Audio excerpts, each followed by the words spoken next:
తెలంగాణలో రాజకీయాలు రసవత్తరంగా మారాయి. ఓవైపు అధికారంలోకి వచ్చి నేటితో ఏడాది పూర్తి చేసుకున్న సందర్భంగా రేవంత్ రెడ్డి సర్కార్ రాష్ట్ర వ్యాప్తంగా జోరుగా సంబరాలు చేస్తుంటే, మరోవైపు కాంగ్రెస్ ఏడాది పాలనను నిలదీస్తూ హైదరాబాద్లోని సరూర్ నగర్ స్టేడియంలో 6 అబద్ధాలు 66 మోసాలు పేరుతో బీజేపీ భారీ బహిరంగ సభ ఏర్పాటు చేసింది. అయితే ఈ సభకు ముఖ్య అతిథిగా బీజేపీ జాతీయ అధ్యక్షుడు జేపీ నడ్డా హాజరవగా రేవంత్ రెడ్డి ప్రభుత్వంపై కమలనాథుల తీవ్ర స్థాయిలో మండిపడ్డారు. ఇదే క్రమంలో రేవంత్ రెడ్డి ప్రభుత్వానికి కేంద్ర మంత్రి బండి సంజయ్ కుమార్ డెడ్ లైన్ కూడా పెట్టారు. 6 గ్యారంటీల పేరుతో అధికారంలోకి వచ్చిన కాంగ్రెస్ పార్టీ తెలంగాణ ప్రజలను మోసం చేసిందని, ఏ ఒక్క హామీని కూడా పూర్తి చేయలేదని రేవంత్ రెడ్డి విమర్శించారు. ఇకపై BJP party CM Revanth Reddy మోసాలను ఉపేక్షించబోతున్నారు. కాంగ్రెస్ ప్రభుత్వానికి సంక్రాంతి వరకు డెడ్ లైన్ విధిస్తున్నామని, ఆ తర్వాత రాష్ట్రంలోని గల్లీలో కాంగ్రెస్ నేతలు తిరగనివ్వమని హెచ్చరించారు. అన్ని ప్రాంతాల్లో మంత్రులు, ఎమ్మెల్యేలను ఎక్కడికక్కడ నిలదీస్తామని, అడ్డుకుంటామని బండి సంజయ్ ప్రకటించారు. స్థానిక సంస్థల ఎన్నికల్లో రైతులు రేవంత్ రెడ్డికి బుద్ధి చెబుతారన్నారు. రేవంత్ రెడ్డి నోరు తెరిస్తే అబద్ధాలు చెబుతున్నారని బండి సంజయ్ ఆరోపించారు. భారతీయ జనతా పార్టీ విమర్శ చేస్తున్నారు. మీ విమర్శలను పట్టించుకోం. ఈ వేదిక సాక్షిగా మేము అడిగే ప్రశ్నలకు మీరు సమాధానం చెప్పండి. మీ లోపల నియతుంటే, నిజాయితీ ఉంటే మీరు మీ సోనియా గాంధీ మీద ఒట్టు పెట్టారు. సోనియా గాంధీ సంతకంతో లెటర్ రాశారు. ఈ దేవుడి మీద ఒట్టు, ఖురాన్ మీద ఒట్టు పెట్టారు, బైబిల్ మీద ఒట్టు పెట్టారు, భగవద్గీత మీద ఒట్టు పెట్టారు.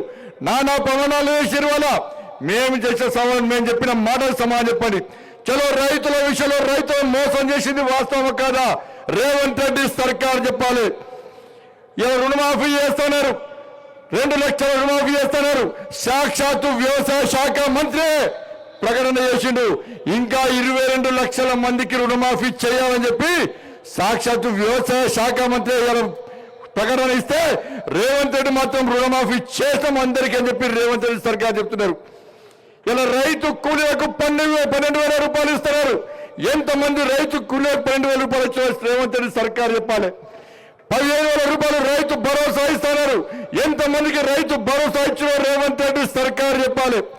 ఇలా అన్ని పంటలకు 500 రూపాయలు బోనస్ ఇస్తామని చెప్పి, కేవలం సన్నాలకు మాత్రమే 500 రూపాయలు బోనస్ ఇస్తామని చెప్పి రైతులను మోసం చేసింది వాస్తవమా కాదా? రేవంత్ రెడ్డి సర్కార్ చెప్పాలి. తరుగు తాలు తేమ లేకుండా పండించిన ప్రతి పంట గింజ కొంటామన్నారు. తరుగు పేరుతోని, తాలు పేరుతోని వాళ్ళు రైతులను ఏ విధంగా మోసం చేస్తున్నారో రేవంత్ రెడ్డి సర్కార్ చెప్పాలి.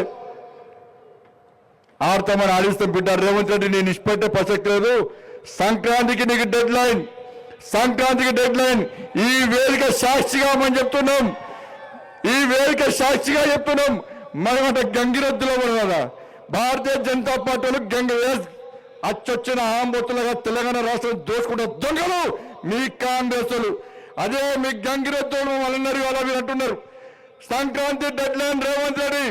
సంక్రాంతి తర్వాత ఏ ఒక్క కాంగ్రెస్ పార్టీ నాయకుని రోడ్ల మీద తిరగడం, ప్రతి గల్లీలో పరిశీలిస్తాం, ప్రతి వీధిలో పరిశీలిస్తాం, ప్రతి గ్రామంలో పరిశీలిస్తాం, ప్రతి మండలంలో పరిశీలిస్తాం. రైతులకు ఇచ్చిన హామీలను నెరవేర్చాల్సిన బాధ్యత నీది. లేకుంటే గ్రామ పంచాయతీ ఎన్నికల్లో కానీ రాబోయే ఎన్నికల్లో నీకు గుణపాఠం చెప్పడానికి